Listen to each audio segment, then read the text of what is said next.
পাঁচ জায়গায় হাসা নিষেধ। এই পাঁচ জায়গায় ভুল করেও হাসবেন না। যদি হাসেন তাহলে কঠিন বিপদের সম্মুখীন আপনি হবেন এবং মারাত্মক গুনাহগার আপনি হয়ে যাবেন।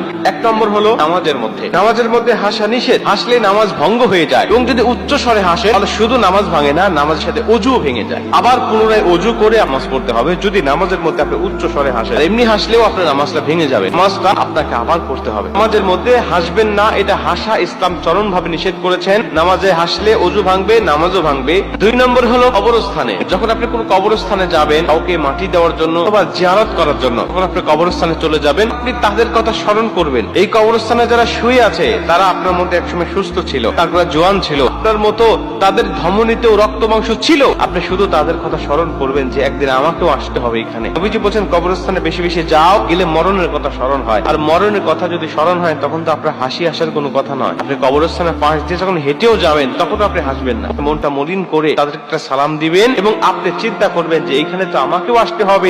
যেমন আমি রাস্তা দিয়ে হেঁটে যাচ্ছি আর ওরা কবরস্থানে শুয়ে আছে, ঠিক তেমনি ভাবে আমি একদিন শুয়ে থাকবো আর অন্য মানুষের এই রাস্তা দিয়ে হেঁটে যাবে। আপনি কবরস্থানে কখনো হাসবেন না, আপনি মনটা মলিন করে পরকালের কথা, কবরের জগতের কথা আপনি স্মরণ করবেন। তিন নম্বর হলো দোয়ার সময়। যখন আল্লাহর কাছ থেকে কোনো কিছু চাইবেন, দোয়া করবেন, মোনাজাত করবেন, এই মোনাজাতেও আপনি কখনো হাসবেন না। অনেক মানুষ আছে বিশেষ করে সম্মিলিত মোনাজাত যখন হয় ওই সময় বাচ্চারা বেশি করে, বড় মানুষের মধ্যেও শয়তান ধোঁকা দিতে পারে। দোয়ার সময় কান্না যদি নাও আসে তারপরে কান্নার ভান করে থাকবেন। আল্লাহ দেখছেন বান্দা আমার কাছে কতটা অনুনয় বিনয় হয়ে আমার কাছে চাচ্ছে, আমি অবশ্যই তাকে তার চাওয়াটা পূর্ণ করি। কিন্তু আপনার চাওয়ার মধ্যে যদি কোনো ইখলাস না থাকে, আন্তরিকতা না থাকে, তাহলে ওই চাওয়াটা আল্লাহ কখনো পূর্ণ করবে না। আপনি আল্লাহর কাছে চাইবেন একনিষ্ঠ ভাবে, অনুতপ্ত হয়ে, অনুনয় বিনয় করে আপনি আল্লাহর কাছে চাইবেন। চার নম্বর হলো কাউকে কটাক্ষ করে, উপহাস করে আপনি তাকে দেখে হাসবেন না। অনেকে আছে খাটো, আপনি উপহাস করে হাসতেছেন। অনেকে আছে খুবই কালো, আপনি দেখে উপহাস করে হাসতেছেন। অনেকের হাত নাই, পা নাই, বিভিন্ন প্রতিবন্ধী, আপনি তাকে দেখে কটাক্ষ করতেছেন, নাম ব্যঙ্গ করে আপনি হাসতেছেন। এরকম যদি হয় তাহলে আপনি মারাত্মক গুনাহগার হবে। আল্লাহ আপনার আমলনামে অনেক গুনাহ লিখে দিবেন এবং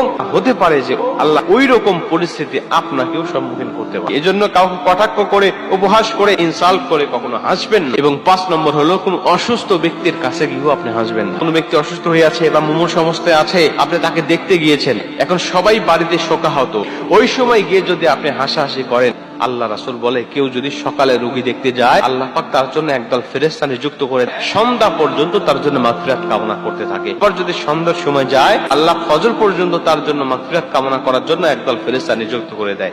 যিনি দেখতে গিয়েছে তার জন্য চিন্তা করেন আল্লাহ এত বড় ফজিলত আপনাকে দান করতেছে, আর আপনি গিয়ে যদি সেই রোগীটা সঠিকভাবে না দেখতে পারেন তাহলে ফজিলতটা আপনি কেমনে পাবেন?